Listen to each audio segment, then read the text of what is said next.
Lors d'une messe à Madrid, Trini, la femme de chambre d'un major, jette un coup d'œil à son petit ami Paco, un militaire qui effectue son dernier jour de service. Plus tard, l'un des fils du major s'approche du soldat, l'invitant à se joindre à lui et à Trini plus tard sur la bicyclette. Soudain, le major les interrompt et demande à Paco d'accompagner sa femme Elvira au poste de police le lendemain, ce que Paco accepte. Plus tard, alors qu'ils marchent ensemble pendant que les enfants font du vélo, Trini et son fiancé discutent de leur projet après le mariage. Elle promet de continuer à travailler pour économiser de l'argent pour eux deux, tandis qu'il accepte de chercher un emploi. Sachant que Paco a quitté la caserne, Trini lui donne une adresse où il peut louer une chambre pendant qu'il cherche un emploi jusqu'au mariage. L'homme se rend alors sur place et rencontre Louisa, la belle dame veuve du lieu. Le lendemain soir, le chômeur rend visite à Trini chez le major. Alors qu'il l'embrasse, le major interrompt Paco pour le recommander à son beau-frère afin qu'il trouve un emploi. Paco trouve bientôt du travail dans une usine de briques. Cependant, voyant les difficultés qu'il rencontre, le directeur pense que le travail ne lui convient pas, ce qui le conduit à nouveau au chômage. De retour à l'appartement, Paco se rend compte qu'il a oublié ses clés et doit attendre l'arrivée de Louisa pour pouvoir entrer. Ce soir-là, la propriétaire invite son locataire à boire un verre, puis le séduit. Malgré ses fiançailles avec Trini, il cède à la femme, marquant le début de leur relation interdite. Pendant ce temps, la femme de chambre demande conseil à Elvira, alors qu'une semaine s'est écoulée depuis que Paco lui a parlé pour la dernière fois. La femme du major lui répond simplement de ne pas s'inquiéter, persuadée que le fiancé de la jeune femme ne tardera pas à réapparaître. Un matin, Paco se réveille et trouve Louisa absente et inquiète. À son retour, il l'embrasse immédiatement, mais elle le repousse en lui expliquant qu'elle a des courses à faire. Elle lui ordonne alors de s'habiller convenablement et de l'accompagner. Plus tard, après avoir terminé son travail, la dame de terre ferme sa boutique pour faire des affaires louches. Il s'avère qu'elle est impliquée dans des escroqueries avec des contrats illégaux. La femme incite Paco à signer en tant que témoin sans lui donner les détails des documents. De retour à l'appartement le soir même, Louisa remet sa part à son locataire.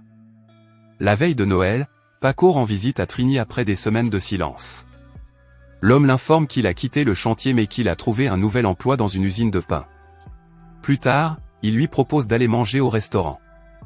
Mais son fiancé préfère rester à la maison, car la famille du major sera en vacances et ils auront la maison pour eux seuls. Lorsqu'il aperçoit Trini, il lui demande de s'approcher de lui et l'inviter à passer un moment romantique sur le lit du major. Mais la femme pure repousse ses avances, affirmant qu'elle ne couchera avec lui qu'après le mariage. Lorsqu'il retourne à l'appartement, Paco trouve Louisa en train de boire seule. La propriétaire exprime sa jalousie, supposant que sa locataire a eu un moment romantique avec son fiancé. Cependant, Paco précise qu'il n'a jamais couché avec Trini, ce qui fait comprendre à Louisa que c'est sans doute la raison de son désir d'intimité physique. Le lendemain, Paco sort avec Trini. Soudain, il tombe sur Louisa et Paco lui présente son petit ami.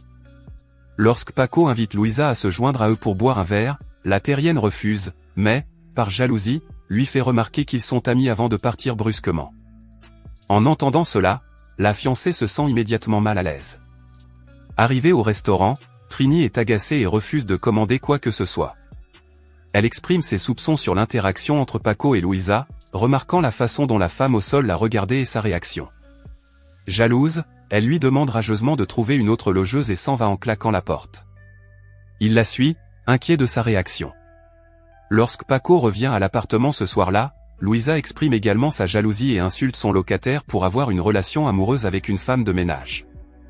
Cependant, en entendant cela, l'homme se met en colère et rappelle à la propriétaire qu'elle savait depuis longtemps qu'il avait un petit ami. Louisa continue d'être bouleversée, se rendant compte que Paco n'a pas couché avec Trini, mais elle est furieuse à l'idée qu'il pourrait le faire après le mariage. Malgré sa frustration, elle l'invitait à passer un moment romantique avec elle. Le lendemain matin, le major entend Trini pleurer dans les bras de sa femme. Elvira réconforte la servante, qui lui confie qu'elle soupçonne son fiancé de coucher avec sa logeuse. Elle conseille alors à la fiancée de reconquérir son fiancé en le séduisant. Suivant les conseils d'Elvira, Trini prend un taxi et demande au chauffeur de se garer un moment devant l'appartement de Louisa. Voyant la femme sortir, la femme de chambre descend du véhicule et se dirige vers l'appartement pour mettre son plan à exécution. Une fois à l'intérieur, Trini fouille la chambre de Paco, mais refuse de le croire lorsqu'il prétend avoir fait son lit. Peu après, elle enlève ses sous-vêtements pour séduire son petit ami. À ce moment-là, Paco déclare sur la défensive qu'il n'est pas amoureux de Louisa. Néanmoins, Trini affirme qu'elle peut aussi tout lui donner.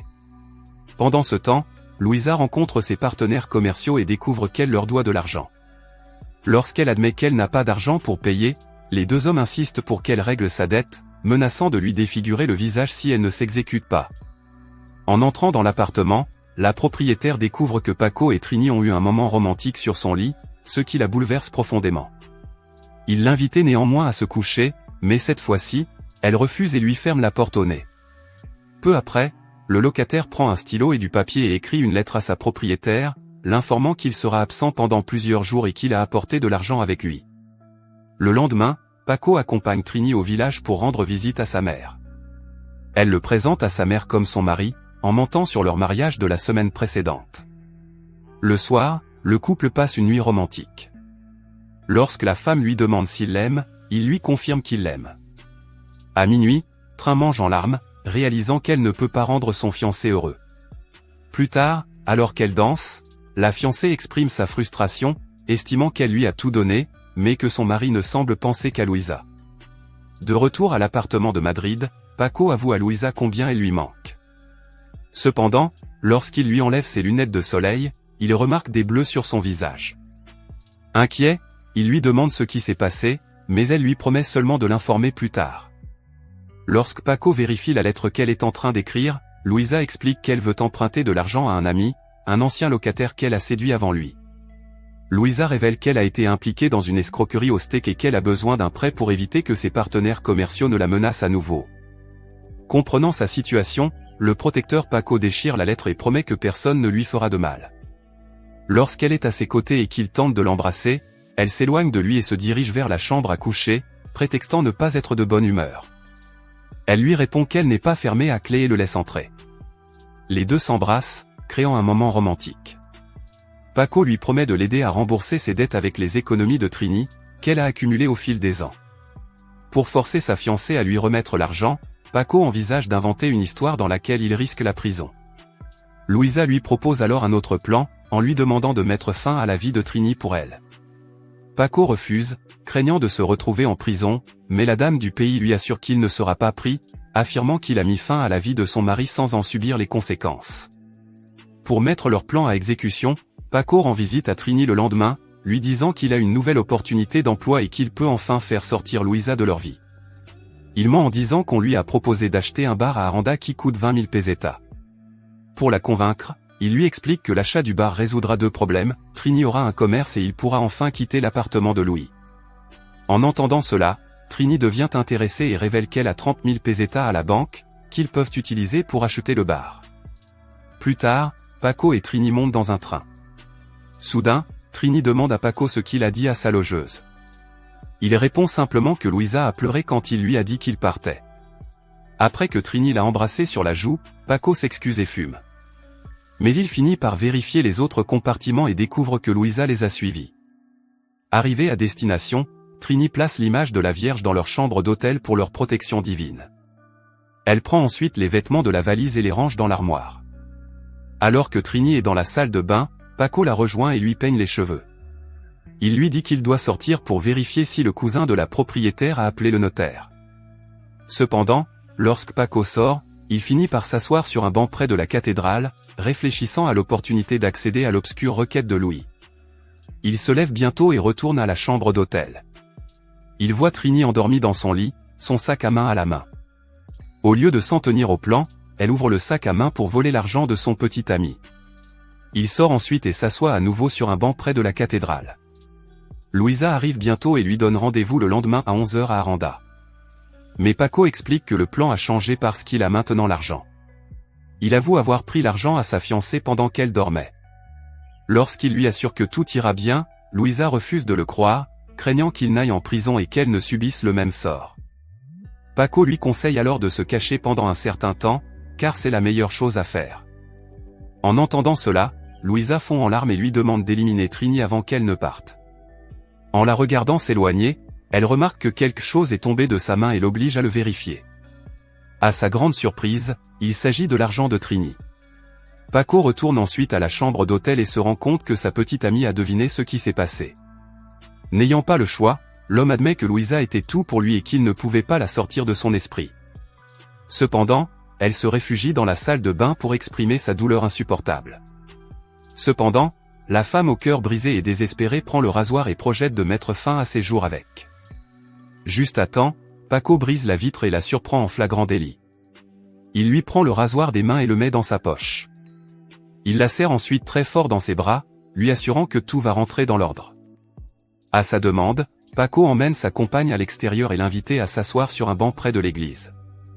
Il l'enveloppe dans son manteau pour la protéger de la pluie battante.